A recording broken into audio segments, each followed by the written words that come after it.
સુરતમાં કમોસમી વરસાદને કારણે ડાંગરના પાકને ભારે નુકસાન પહોંચ્યું છે। ડાંગર મંડળીમાં આપવા માટે મંડળી પાસે ટ્રેક્ટરોનો ભારે જમાવડો જોવા મળ્યો। ટ્રેક્ટરમાં તાડપત્રી ઓઢાડી ડાંગરના ખેડૂતો પાકને બચાવતા નજરે પડ્યા।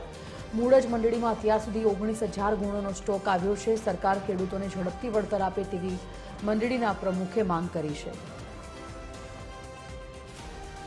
આમ તો બહુ મોટું નુકસાન છે અને આજે તો ખેડૂતોના ઘરે તો 380 ને 350 રૂપિયા ભાત માગે, હવે ક્યાં 450 ને 500 ને ક્યાં 350।